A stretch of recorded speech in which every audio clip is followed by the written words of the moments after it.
Good afternoon. My name is Krista, and I will be your operator today. All participants are now in a listen-only mode. After the speaker's remarks, there will be a question-and-answer session, during which we ask that you kindly limit yourself to one question. At this time, I would like to turn the call over to Stacy Alderson, CN's Assistant Vice President of Investor Relations. Ladies and gentlemen, Ms. Alderson. Thank you, Krista. Welcome, everybody, and thank you for joining us for CN's second quarter 2025 financial and operating results conference call. Joining us on the call today are Tracy Robinson, our President and CEO, Derek Taylor, our Chief Field Operations Officer, Pat Whitehead, our Chief Network Operations Officer, Janet Drysdale, our Interim Chief Commercial Officer, and Ghislain Houle, our Chief Financial Officer. As note, we have forward-looking statements and non-GAAP definitions for your reference on page 2 of our presentation.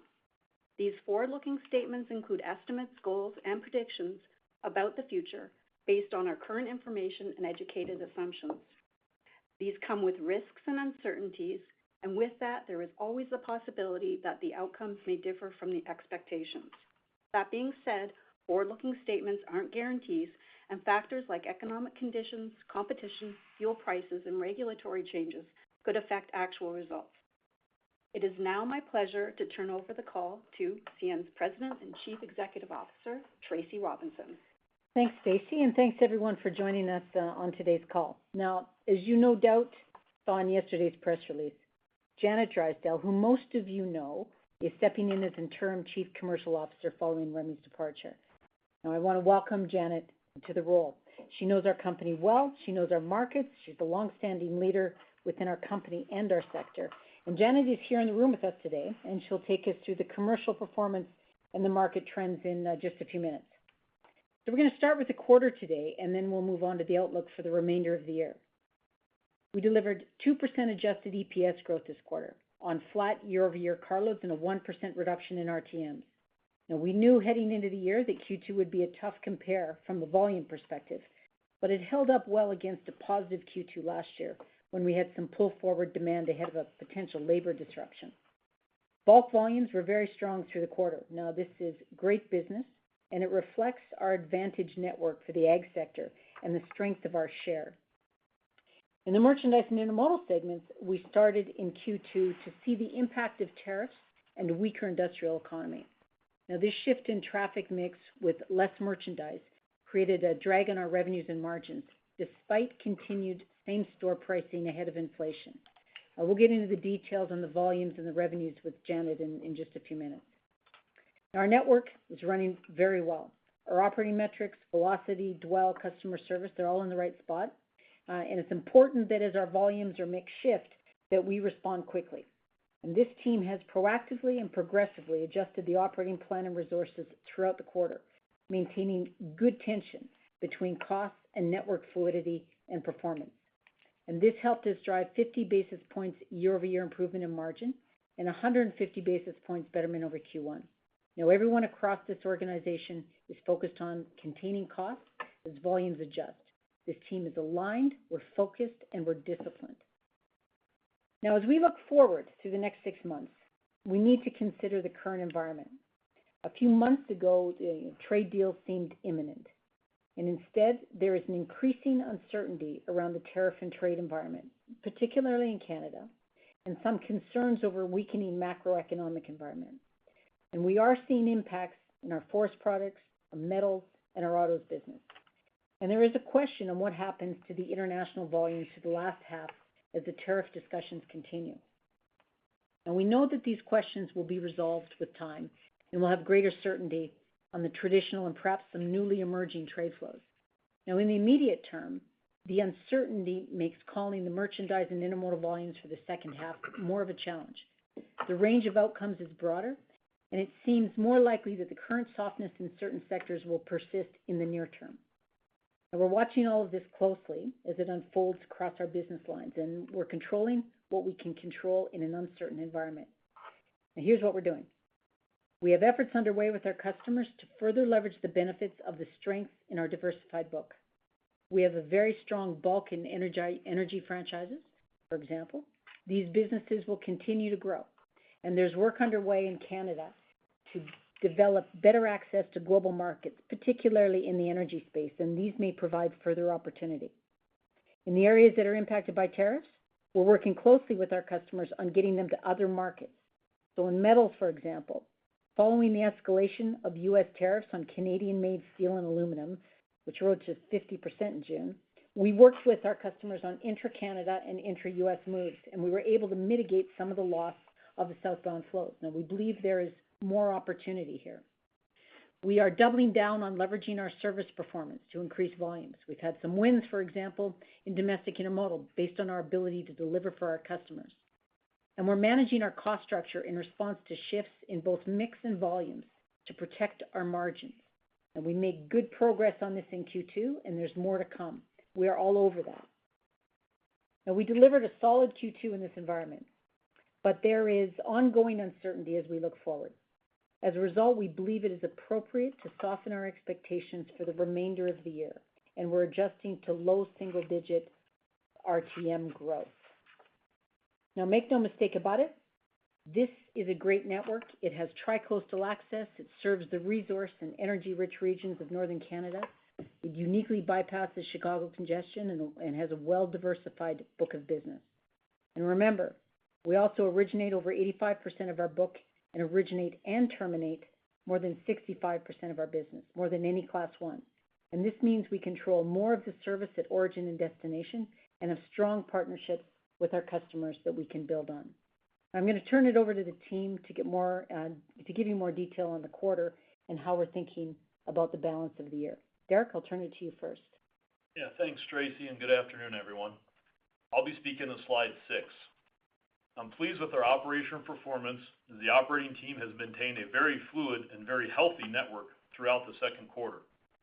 Now, I said on our Q1 call that we would take decisive action to tightly manage costs as demand evolves, and that's just what we've done this quarter. We are acting quickly and decisively and will continue to do so as we balance operational and service requirements in this dynamic environment. In the second quarter, we cut 8% of our mainline manifest train starts versus last year in response to a 7% decrease in merchandise workload. Bulk workloads were up 9%, and we handled that with only 4% more bulk train starts. At the end of the quarter, we had 560 train and engine employees on furlough across the network, and we are continuing to actively manage resourcing as we keep an eye on volumes. This is all about striking the right balance between service, cost, and network health. We know speed has a cost, but we also know that we can keep this railroad fluid with car velocity above 200 miles per day. Our focus is on pulling cost levers while still maintaining solid operating metrics that ensure network fluidity. With that in mind, car velocity was 213 miles per day, driven in large part by a faster network train speed that increased 3% over last year. Our yard stayed fluid and through dwell improved 1%. Lastly, we continue to deliver for our customers with a local service commitment performance of 95%. So, all in all, really solid operating metrics were delivered. Wildfire season started early this year, but fortunately so far, we have had very little impact on the main line. There have, however, been several branch line outages. Our firefighting trains and tank cars are deployed and staged across the western region to protect the network and to support local communities where we can. I can proudly say they have been very effective. Now, coming into July, we've had a couple of incidents in the south, which has put pressure on velocity in that region. Meanwhile, the west and the east continue to perform well. Overall, month-to-date car velocity is nearly 210 car miles a day, and we expect to build on that for the rest of the quarter. We've been doing what we have to do in this dynamic operating environment. We will continue to act with urgency to keep the tension tight between cost and the operating and service metrics. I know I can count on the team to pull on every lever and deliver the outcome that is required. I'll now pass it over to Pat. Thanks, Derek. Let's start with safety. This quarter, I want to call out our injury ratio, which improved by 16%. This is not by chance. It is a direct result of our teams proactively engaging in the field, identifying at-risk behaviors before they turn into incidents. Our conviction is simple. Everyone goes home safely every day, and that standard is not negotiable. On the resourcing side, we're tightly managing our cost base, staying lean and nimble. Our T&E labor productivity improved 11% year over year, mostly through targeted furloughs that we acted on early to realign to demand. We're hiring only for the hardest to fill locations, and we are timing every training class in close partnership with what the commercial team is seeing in terms of the volume outlook. On the asset side, we're also reacting quickly, preserving optionality and protecting margins as volumes shift. We ended the quarter with 8,000 system cars in storage, twice as many as at the end of the first quarter, and 200 high horsepower locomotives, or roughly 12% of the fleet. These moves, combined with careful train planning, shield us from the unnecessary expenses and lifted both our gross ton miles per horsepower and our fuel efficiency by 1%. Sticking with locomotives, we're seeing real traction on our reliability, which means we're doing more with less. Locomotive availability hit 92.5%, with failures down 3% year over year, driven by rooting out systemic failures and enhancing our predictive maintenance capabilities. The result, an 8% reduction in locomotive unit cost year over year. Now that's control and efficiency delivered. In engineering, our lowest overtime in a decade indicates we're executing to plan and not playing catch-up. Tie gangs are 7% more productive with 5% lower unit cost. Work block delays are down across the network. By moving more work in-house, we're gaining greater control and driving efficiency, delivering more with the resources we have. This shift is helping us to stay on schedule, improve quality, and manage our costs. As we look to the second half of the year, we're maintaining our proactive approach and taking decisive action when and where necessary. Early moves on safety, cost, and asset management means we're set up to respond quickly, safeguard the bottom line, and capitalize on opportunity as markets rebound. The railroad is running very well, and we're going to keep it that way, no matter how markets evolve. With that, I'll pass it on to Janet.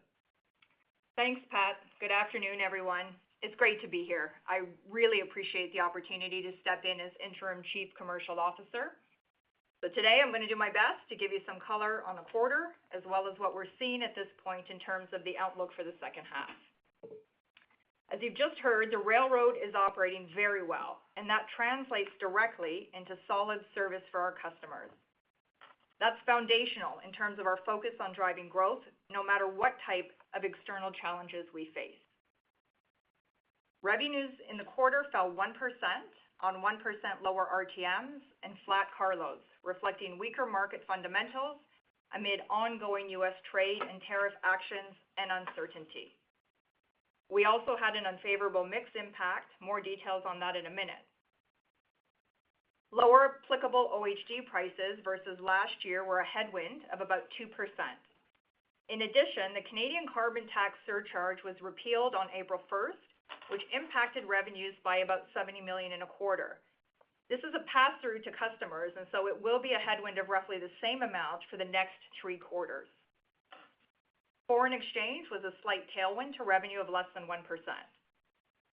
Same-store pricing continues to come in ahead of our rail cost inflation, but revenue per RTM was flat as a result of mix. Year over year, we moved less merchandise business, with the key mix impact being driven by forest products, refined petroleum products, chemicals, and metals. So I'm going to provide you a few key highlights on the quarter before moving to the outlook. You have the numbers in front of you, so I'm not going to repeat them.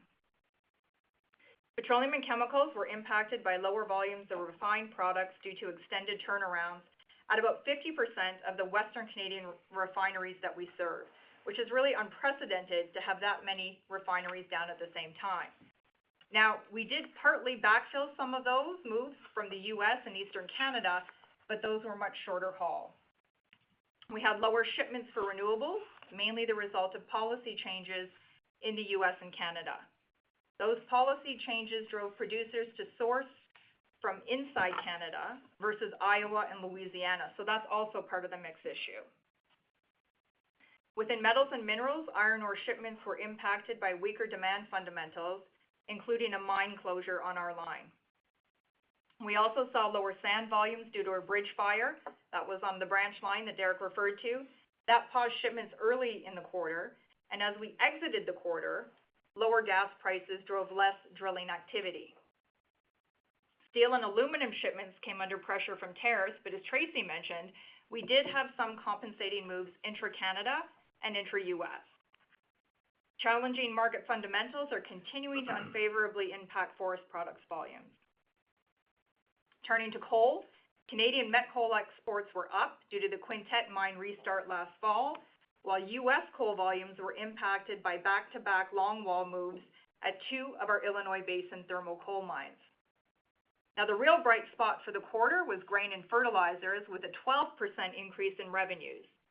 We saw stronger grain shipments on both sides of the border, with grain volumes up 6% in Canada and U.S. volumes up almost 30%. That was due to the higher U.S. corn exports, new ethanol projects, as well as the Iowa Northern acquisition-related volumes. Potash RTMs were up almost 30%, driven by strong exports to the Port of St. John. Now, in terms of intermodal, we expected increased blank sailings, and that's what we got. And primarily impacted units through Vancouver, which were down 4%. Prince Rupert units, however, rose 14%, led by new Gemini volumes. In domestic, wholesale volumes were up, particularly in the Transcon and Eastern Canada lanes.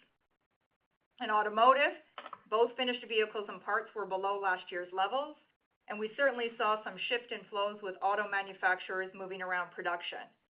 Mexico to Canada was up, and as you'd expect, volumes between Canada and the U.S. were down. Turning now to the outlook, the on-again, off-again tariffs are forcing customers to rethink their supply chains. Based on what we saw in Q2 and what we're hearing from customers, we have reduced our volume outlook for the back half of the year and consequently updated our full-year volume assumption to low single-digit RTM growth versus 2024. I would say our perspective has changed most notably for international intermodal and forest products. In intermodal, we still expect to see solid year-over-year growth in the back half of the year as we lap last year's labor-related disruptions, but our view has been tempered by the tariff situation and the recent pull forward of inventory. Within merchandise, we see continued risk exposure in lumber with higher softwood duties for Canadian imports coming in August, the lingering threat of the U.S. Section 232 lumber investigation, as well as the slower than expected housing recovery. Lumber mill curtailments also have a direct impact on other forest products, including wood pulp. And petroleum and chemicals will have some continued pressure from turnarounds within the refined segment into Q3, but those are expected to be resolved by Q4. And we're expecting a ramp up in volumes into the fuel distribution facility in Toronto with Phase 2 coming online. And for those of you that were able to join us in Prince Rupert in June, you'll recall we also expect continued growth in export propane through the AltaGas facility. Overall, we're projecting growth in P&C for the balance of the year. For other trade-sensitive commodities, metals, minerals, automotive, we're navigating ongoing market shifts by staying close to our customers and adapting to changing supply chains. In bulk, it's still a little bit too early to call the Canadian grain crop size, and we probably need a bit of help from Mother Nature. Nonetheless, we expect to see the normal seasonal uptick as we get into September. I do want to note that with just 2 weeks left in the current year crop, we have already set an all-time record for the most bulk grain and processed grain products shipped ever in Western Canada. We're forecasting a smaller domestic potash fill program in Q3, followed by higher export shipments to St. John in Q4 as we lap last year's terminal outage. Coal is going to continue to benefit from the new production in Northeast BC. So the broader market hasn't developed in our favor, but we're actively driving our CN growth initiatives and are committed to continuing to build our growth pipeline. Let me wrap up. The railroad is running exceptionally well, and we are delivering for our customers. We're controlling what we can, including the intensity with which we drive our growth agenda, especially our CN-specific growth opportunities. Ghislain, over to you. Merci beaucoup, Janet. Bon après-midi à tous. J'ai le plaisir de parler de nos résultats du deuxième trimestre. Turning to slide 13, for the quarter, we reported EPS of $1.87, up 2% versus last year's adjusted EPS of $1.84. Revenues were down 1% year-over-year on 1% lower RTMs. The operating team took swift action to adjust the train package to our evolving volume mix, which allowed us to deliver an operating ratio of 61.7%, a 50 basis point improvement versus last year's adjusted operating ratio of 62.2%. Moving to slide 14, let me break down the earnings drivers for the quarter. Volumes were lower due to macro and tariff overhang. We also had unfavorable mix shift and a fuel price headwind of 4 cents. On the plus side, we're very pleased with our solid cost takeout and same-store pricing above rail inflation. Finally, we had a 2-cent tailwind of FX year-over-year. However, the average FX was 72 cents in Q2 versus the 70 cents assumed in our plan, so a headwind of 2 cents. I will remind everyone that every penny of appreciation of the Canadian dollar to the US dollar represents a headwind of 5 cents of EPS on an annualized basis. On slide 15, let me provide you with more details on some of the operating expense categories in the quarter, which I'll speak to on an exchange-adjusted basis. Labor was essentially flat versus last year with general wage increases, mostly offset by lower average headcount resulting in increased productivity. Purchase services and material was also flat versus last year with higher maintenance and repair costs, offset by lower outsourced services. Fuel expense decreased 25% versus the same period last year due to the elimination of the carbon tax in Canada and a 23% decrease in price per gallon. Other costs were up about $40 million or 25% versus last year, mostly driven by higher incident costs and higher software and support costs as we continue to transition our legacy technology infrastructure to the cloud. We generated over $1.5 billion of free cash flow through the end of June, up 5% versus the same period last year, mostly driven by lower capital expenditures. Leverage at the end of Q2 was 2.5 times, and we will continue to execute on our current share buyback program, which runs through February 3rd of next year. We continue to maintain a 2.5 times adjusted debt to adjusted EBITDA target. Moving to slide 16, let me provide some visibility to 2025. The current macroeconomic environment is becoming increasingly volatile with ever-changing tariff rates and policies. The uncertainty and the direct tariff impact on our customers is putting pressure on volumes. Even as we deliver on our CN-specific growth initiatives, we are revising our volume growth assumption in terms of RTMs to now be in the low single-digit range. We continue to assume WTI to be in the range of $60 to $70 per barrel, and now assume foreign exchange for the balance of year to be between 75 and 75 cents versus approximately 70 cents previously. Our effective tax rate continues to be in the range of 24 to 25%. With a revised volume assumption and corresponding mix impact, as well as a higher Canadian dollar assumption for the balance of year, we are revising our guidance to mid to high single-digit EPS growth in 2025. We're also looking at reducing our CapEx envelope for the year by about $50 million, and we continue to look for opportunities to further tighten CapEx for this year and next year. At the same time, we are removing our 2024 to 2026 multi-year guidance, giving the short runway remaining. Tariff policies have had a meaningful impact on traffic volumes and mix. We are staying close to our customers and continue to manage our costs and resources tightly. In conclusion, let me reiterate a few points. The network continues to operate very well with strong operating and service metrics. We expect to have volume growth in the second half of the year as we lap labor disruptions from last year. We are tightly managing costs in this uncertain environment, controlling what we can control.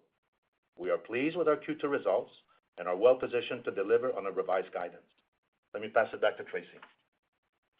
Thanks, Ghislain. And Krista, we'll go to questions now. Thank you. We will now begin the question and answer session. As previously mentioned, we ask that you kindly limit yourselves to one question. The first question comes from Cherilyn Radbourne with TD Cowen. Please go ahead. Thanks very much and good afternoon. I wonder if you could comment on what progress has been made recovering U.S.-bound international intermodal traffic through Prince Rupert versus last year. And given that mergers seem to be the topic du jour, could you comment on whether you think two hypothetical transcontinental mergers would impact Prince Rupert's ability to attract that traffic in the future? Thanks, Charlene. Listen, I'm going to turn the first part of that question over to Janet, and then Janet, I'll take the second half. Yeah. So, Cherilyn, I would just remind everyone that in terms of overseas intermodal via Canada to the U.S., that actually represents less than 5% of our total revenues.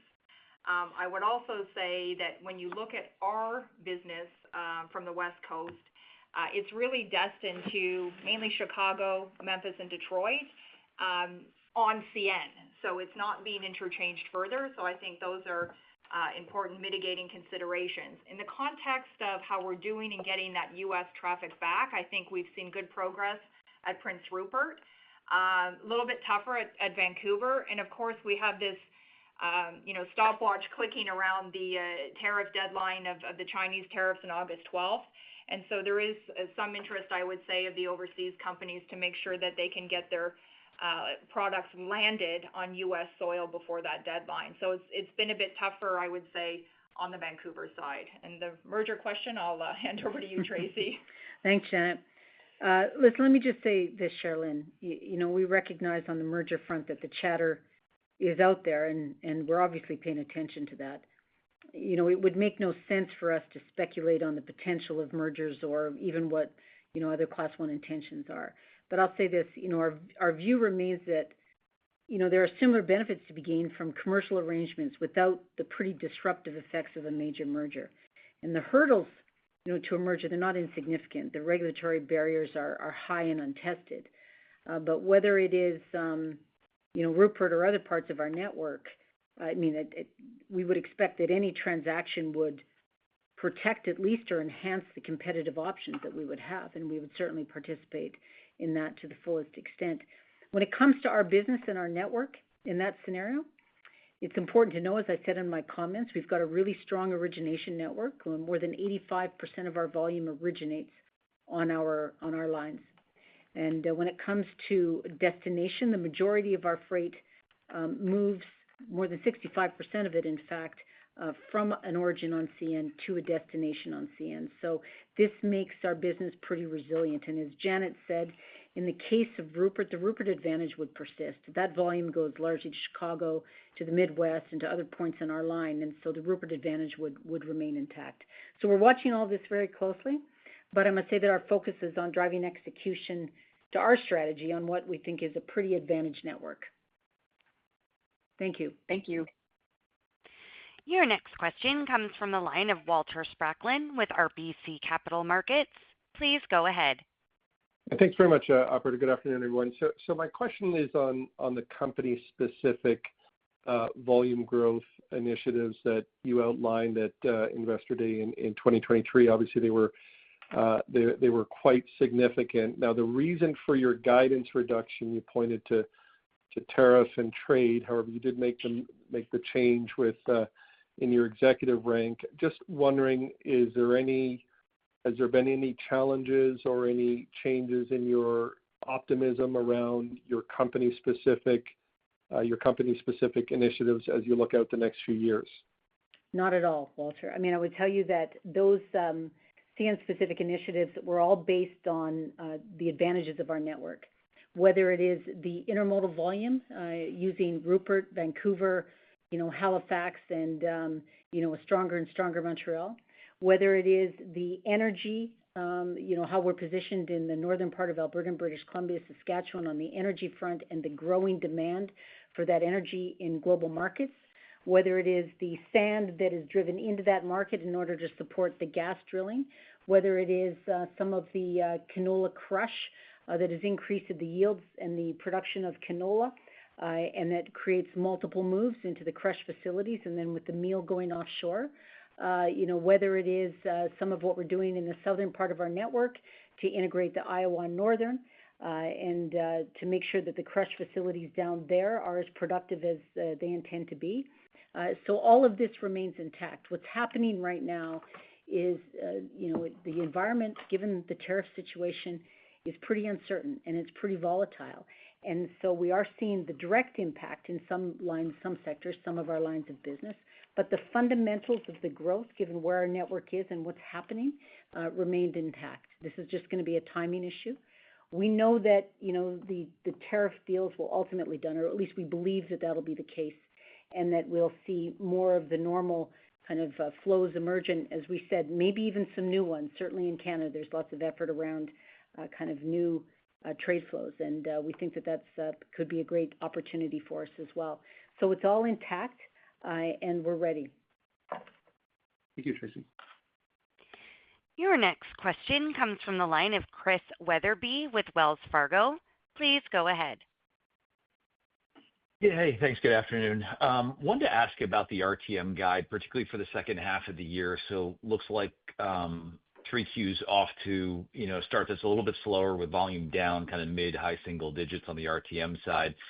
So I get the easier comps here, but what do we need to see change in the next few weeks to sort of get that moving in the right direction? And does it make sense to leave a little bit more cushion? And I guess as you think about the RTM outcome relative to the EPS outcome, if you're sort of towards the flatter end, is that what we're assuming, sort of the mid-single digit earnings growth could come in? Just want to get a sense of how to think about that RTM versus EPS relationship.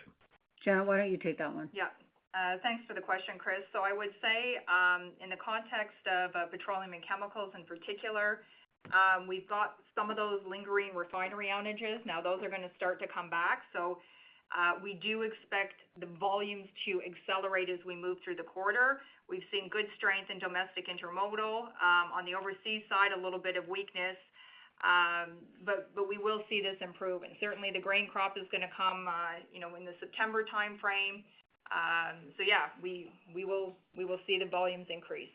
And I would add to that as well, if you think about, as you transition that over to the earnings outlook, right?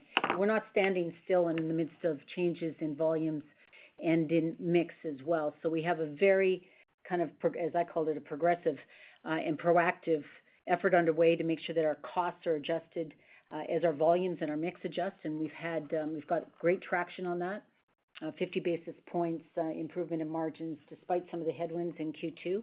And, we are intensifying that as we go. So that's an important part of this equation. Your next question comes from the line of Brian Ossenbeck with J.P. Morgan.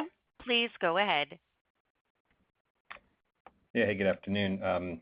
Maybe, Tracy, if you can elaborate a little bit more on those proactive changes with mix, because I think, as I understand Janet's comments correctly, some of the forest products, refined products, renewables, like those things don't seem like they're going to reverse all that quickly. So, how far along are you on this path? What are sort of the levers you can pull? Is it all labor? Maybe you can elaborate a little bit more on that.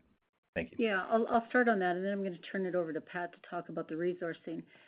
But what happened in Q2 was, as you heard today, we had a great bulk program. Our bulk volumes were very, very strong, and that's very good business. We love that business, and our network is built well for that business. Our share is continuing to increase, which is very good.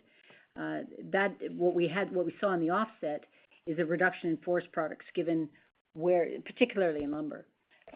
Whereas we saw the housing starts kind of continue to go down, there are some tariff actions that have been long-standing in lumber, but we're seeing that intensify as well. We saw the impact on other merchandise sections like the steel and the aluminum, some of the metals. We were able to mitigate some of that. In the case of those two sectors, that's likely to continue until we see some sort of an agreement. It's difficult to know where that's going to go. We thought we were on a good track. We had 25% tariffs on steel and aluminum. Instead of going down, those went up to 50%. That's when we saw the impact. I don't know where these tariffs are going to go, but we are anticipating that that's not going to be, it's not going to be resolved immediately. When we think about what Janet said on more the energy sector, the petroleum and chemicals, those were more one-time issues. The tariff impact, we're not seeing it on those. That's going to come back through the third quarter, and we expect it to be strong in the fourth. So the mix equation is not going to be the same. It'll mitigate it as we move into the tail end of the year a little bit, but we are going to have the weakness that we expect until there's some arrangements or deals made in the forest products and steel and aluminum, the relative weakness. So Pat, can I ask you to spend a few minutes on how we're responding to that? So I would say first off, we've been very successful with the cost takeout initiatives, and we'll continue to manage resources very tightly. As I look at how we snap back, we are in a great position to meet a quick rebound in volumes. We have 740 T&E employees furloughed. We have mechanical employees furloughed, and I've talked about the storage efforts of locomotive. The fleet is running better than it ever has. We have locomotives stored that we can quickly put back in service. So as I look at it as volume would ramp up, these folks that we recall, they only take a few weeks for refresher training versus someone that we would hire taking 9 months to be fully trained. So we are well positioned to react if volumes turn down as we have. We're also positioned well to make a quick rebound. And what you heard Derek say as well around how we've responded in train starts relative to volumes, which has been very impressive in what these guys have done. So I think, our job is, there's lots going on out there that we can't control. Our job is to manage what we can control. And I'm really pleased with the way this team is doing that. Your next question comes from the line of Fadi Chamoun with BMO Capital Markets. Please go ahead. Thank you. I want to follow up on earlier question about the Transcon merger potentially here, and I have a question on CapEx, but is it fair to assume CN is an observer in this kind of framework that we're kind of potentially looking at, and ultimately you will look to defend your competitive access in a STB process if mergers were to be announced in the future? Is that kind of the fair framework to think about? And really my question is on, volume have been relatively flat for the last 5-6 years, and your gross CapEx envelope have remained relatively elevated, and we've seen kind of degradation in cash conversion, obviously as a result of that. Is this kind of more longer term thinking on your part? You're investing still at a very high level. Is there an opportunity here for tightening, that spend and ultimately, given just the growth environment is a little bit more muted? So, Fadi, let me say this. You heard Jiz say that we're pulling $50 million out of a budget that was $100 million less than it was last year. So we are watching CapEx pretty closely. Couple of levers on that. Pat and his team are doing a lot of work to make sure that the maintenance CapEx that we put into the system, well, all CapEx that we put into this system is done at higher levels of productivity as every month goes on, and we're seeing the traction in that. So that's going to be a benefit for us. We'll continue to invest for growth as we have line of sight and certainty on that growth. And so we are doing some of that in the Western Corridor where we've got line of sight to the energy exports and into the frac sand improvements and to some of the other specific growth. Most of our growth capital right now is focused on that western part of the network. And so we'll look at this constantly. We'll always keep our network up to the level that we need to make sure that it runs safely and it operates efficiently. We will build for growth only as we have line of sight. And in all cases, to the first part of your question, we will rigorously defend our competitive access, whether it's related to mergers or anything else. And I hope I covered all that you asked for there, Fadi. Your next question comes from the line of David Vernon with Bernstein. Please go ahead. Hey, good afternoon, and thanks for taking the question. So I guess, Tracy and team, as you're looking out from 25, baking in some more tariff headwinds in the back half of the year, I'm assuming those are probably going to bake into the first half of the year. I'm just wondering from a timing perspective, as you go across the CN initiatives that you've got out there, like how confident are you that you can get some volume growth back into the business in 26, or do we think we're still going to be kind of slugging through this very uncertain environment again next year? Thanks. I was hoping maybe you could tell me when the tariffs were going to be settled and the trade deals will be done. We don't know. What we've learned is that I'm surprised at where we are now, and I'm not someone who can predict exactly what's going to happen here. What I can tell you that we are staying very close to our customers, and there are cases where we can help them, get into different markets and to mitigate the impact. There are some cases where customers are very proactively looking at diversifying into other markets, and we think that we can be helpful on that. But as long as we are in the kind of uncertainty in the tariff environment that we are, I think that you're going to see enough uncertainty in the marketplace, that we may see an impact on that. The fundamentals of the growth strategy on this network remained intact and are very strong. And if you think about, some of what we've talked about on ag and energy and some of the others, those persist in any regard. Okay. Your next question comes from the line of Ken Hoexter with Bank of America. Please go ahead. Hey, great. Good afternoon. Thoughts on the range of the mid to upper single digit in terms of EPS growth, but maybe talk about what gets you to top or bottom end. I know Janet ran over a few of the revenues that can snap back, but is it purely revenue? Is it cost? Do we see more margin gains? And within that, your volumes are down slightly in the first half, down, as you mentioned, 6% 3Q to date. The guide's low single-digit growth. Maybe just talk about the confidence of that relative to that EPS growth target range. Yeah, normally, Ken, at this time of the year, we'd be narrowing our guidance, but there are a number of factors at play here, whether it's mix, it's volume, it's currency, it's fuel. So all of those play a role in what would move us through that guidance range, and we thought through, the volatility in some of those. But Ghislain, do you want to make some comments on that? Yeah, thanks, Tracy. Yeah, some of these factors are very volatile, Ken, as you know. So we started the year thinking that FX, for example, was at 70 cents, and it's now at 73. And as I said in my remarks, every 1 penny of appreciation of Canadian dollar to US is 5 cents on EPS on an annualized basis. So we've assumed now the range would be 70 to 75 cents FX for the balance of year. We'll see, but as you know, if the Canadian dollar continues to appreciate, then that's going to be a headwind, and if it depreciates, then it's going to be a tailwind. A little bit of the same on fuel, OHD and WTI. We're assuming right now that OHD and WTI will stay for the balance of year about at the current spot rates because we don't know. And that's very volatile. So, and then of course the mix is something that hit us quite a bit this year, as Janet mentioned. And those are all the things that we can't control, but what we can control is how we respond to it, and that is our key focus as we go through a period of uncertainty like this. Thank you. Thank you. Your next question comes from the line of Konark Gupta with Scotiabank. Please go ahead. Thanks. Good afternoon. Just on the domestic intermodal side, I think you guys talked about the market share gains there. It seems like volumes are running pretty good. Can you talk about where the gains are coming from and what's driving it? And just a quick clarification question on the carbon tax elimination. Just the Q2 operating ratio, did it benefit from the elimination or was it neutral? So I can start off with the first question on the domestic intermodal. The answer is pretty straightforward, Konark. It's a really good service. And so we've been able to, with the help of the operating team, just really demonstrate to customers that we have a fluid network, a fast network when it needs to be for the case of domestic intermodal, and we've gained some share there. On the other piece, Ghislain, I'll pass it to you. Yeah, Konark, on the carbon tax elimination, it is a complete flow through to customers, as Janet pointed out.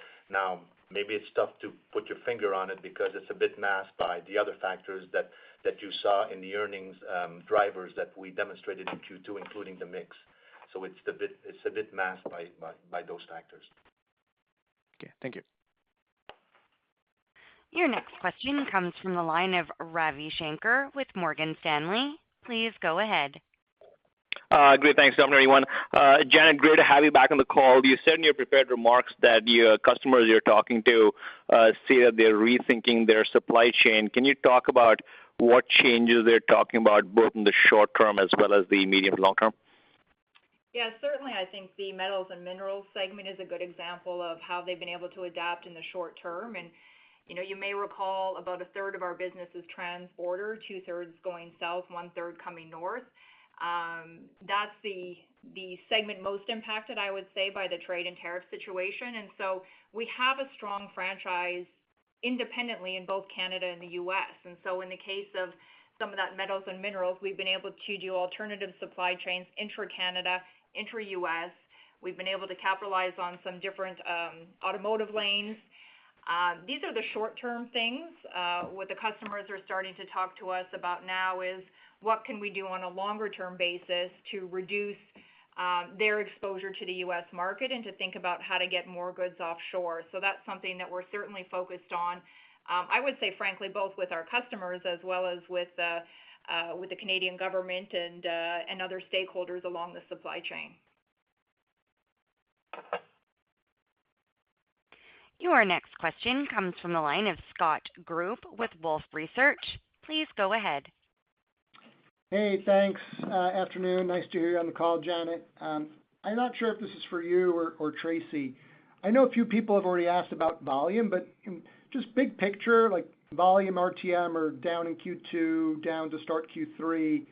Every other rail's positive. I just don't know that I recall many other times with one rail as an outlier without there being some sort of like operational issue, and that's obviously not the case right now. So I don't know, do you have just an explanation for the relative volume trend versus others? And then maybe just separately, Tracy, I know last quarter you were talking about a path to 200 basis points of margin improvement for the year. What's embedded in the guide now, if you can? Thank you. Thanks, Scott. I can start off a little bit on the volume side, and it's always very hard to compare, I think, across the rails, and we've got different books of business, and we also have different year-over-year comparables. So sometimes, somebody who's up this year is because they had a weaker year last year. I would say the two segments on the U.S. side that have been particularly strong is intermodal, as well as the thermal coal, and I think that's kind of why you see some of their volumes coming through. I would say what was a little bit unusual for us in the quarter was the amount of impacts that we had in that petroleum and chemical segment. And really most of those are kind of transient issues. So they're going to resolve themselves as we kind of work our way through Q3. Now, as you've seen, it's not, in the first couple of weeks of Q3, it's going to take a little bit of time, but we do feel those are going to come back. And as it relates to your question on, the operating margin improvement of the year, we are going to expect, we do expect margin improvement in 2025. This hasn't changed. You've seen some improvement in Q1 and Q2. The easier compares, as you know, are Q3 and Q4. We've outlined the headwinds, particularly the traffic mix. So hitting 200 basis points may be a little bit more of a challenge than it was before, but it's not completely off the table. As always, it depends on volume and mix, but what is going to support it is the velocity with which we are kind of responding as we see changes in mix and volume out in the property, and the extent to which we can make sure that our resources match kind of what we're trying to move. Your next question comes from the line of David Zazula with Barclays. Please go ahead. Hey, thanks for squeezing me in here. Janet, as you're coming in for the interim, I guess, what are your kind of priorities? What do you see as key opportunities for your time in the seat, regionally or by product focus? Yeah, David, I think the key focus is to really try and get a little more agility built into the commercial side of the business. It's a brave new market out there in terms of the way things are moving. We do see more opportunities on the spot market as supply chains kind of evolve in relation to trade and tariffs. So I think the focus is really around, the intensity of execution around those spot markets, our ability to, drive that growth pipeline that's more specific to CN, and to be able to adapt as these markets evolve potentially, including to offshore. So intensity of execution, I guess, is the way I would frame it up. Your next question comes from the line of Steve Hansen with Raymond James. Please go ahead. Yeah, good afternoon, everyone. Thanks for the time. Tracy, I think this question is for you. Can you maybe just perhaps speak to the recent change in the the Chief Commercial Officer position. Certainly applaud Janet for stepping in here on pretty short notice, but it's hard not to observe, I'd say, the lack of continuity in the C-suite over the last 5 years. Do you think you're getting closer to the team that you need? Do you think that a continuity is an issue? Just trying to get a sense for, why the change in the current environment. Thanks. So listen, I won't comment on any specific change. Steve, but what I will say is that it's my job to make sure that we've got the right team across commercial and across the organization to execute on our strategy, and I take that very, very seriously. And I very much appreciate Janet stepping into this position. So let me just leave it there. We've got the right team, and we're moving forward. Your next question comes from the line of Stephanie Moore with Jefferies. Please go ahead. Hi, good afternoon. Thank you. Maybe following up on a previous question in terms of the margin improvement or OR improvement for the year. Could you talk a little bit about just cadence as we think about the back half of that OR? I think there's a lot of moving pieces here, admittedly, so I'd love to get your thoughts on how we should think about cadence in the back half in conjunction with your outlook for to still see improvement for 2025. Thank you. Yeah. I think the cadence is difficult to say, and it's going to match kind of the volume. And, the thing is, you heard Derek talk about, and Pat, the fact that we're positioning ourselves to move as quickly as possible as we see changes in mix and volume on the downside. They've demonstrated, a level of acuity around getting that done quickly. It is impossible to match it on the downside dollar for dollar, given the timelines of getting locomotives out of the system or getting, kind of furloughs in place. But what they also have an eye on, and which we need to be equally nimble at, is responding on the upside. And so we're staying very close to the folks that have been furloughed. We want them to be able to come back quickly. Pat is making sure that the locomotive fleet is ready to go. So it's really going to depend on how and when the volumes show up and where they show up from a mix perspective. I don't think we could put a cadence on kind of the margin improvement over the second half. Your next question comes from the line of Tom Wadewitz with UBS. Please go ahead. Good afternoon. I guess going back to the executive change, I know, Tracy, you didn't want to offer too much perspective on that, but was there something related to that where you'd say, there was kind of execution of the strategy that wasn't right, or maybe we didn't quite have the strategy right, or is it just not related to that? And then I guess on the intermodal topic, is that, it doesn't sound like it's tariff related in terms of softening in second half. Is that more kind of just demand and macro related? So anyways, any thoughts on those two? Appreciate it. Thank you. Listen, I'm not going to make many comments on the team issue. Our, concerns and what the headwinds are in this environment right now are related to tariffs and related to the impact of those tariffs on certain sectors and the impact of all of that on kind of the questions around the macroeconomic. This is not new. The economy will recover. We've been here before. We will get, I think, ultimately certainty in the tariff and trade deal front. And as we see that, then, our strategy is the right one for our network and our diversified book of business. We strongly believe in it. We need to move urgently to execute it, as Janet has said. And when I look at the construct of this team at every part of the organization, it's with a long-term view with how we're building the capabilities and the muscle to be able to do this, not just now, but into the future. And from an intermodal volume perspective, I'll let Janet kind of chime in on this, but it is tariff related. Some of what we've constructed a great portfolio of international intermodal customers. We like it a lot. They're driving volume through Rupert even at a time when most of the shipping lines are racing to get onto U.S. soil as quickly as possible because of timeline around tariffs. And so this is a tariff-related issue. Underneath it, what we can't see for sure is really the strength of consumer sentiment and consumer demand, and I think that will unfold over time. Janet, did you have anything else? Yeah, I could just add a couple more comments. I think, certainly since post-COVID, that fall intermodal peak has become a pretty elusive concept. I think what we're seeing right now across the marketplace, and this is not specific to CN, is that there's been some inventory front-end loading. It's quite possible that July may have been the peak season. It's going to depend on how consumer sentiment, as Tracy mentioned, plays out from here. I would add as well that, of the goods that we're moving, it's not just China, it's also Korea, it's also Japan. There are meaningful tariffs on those countries as well, and they're on higher value goods that may be sensitive as well to, a Nintendo PlayStation, for example. You put a 25% on that, it's perhaps meaningful in the context of the consumer. So I think we're holding our share really well, and I think that's a testament to the service that we're providing. But I think it is a tougher marketplace, and you guys have good visibility on that when you look at, how trans-Pacific rates are falling, when you look at how capacity is being pulled out of those lanes. So we're going to wait and see, but we're going to protect our share, and we're going to see what we can do to leverage our service to drive more. Your next question comes from the line of Jonathan Chappell with Evercore ISI. Please go ahead. Thank you. Good afternoon.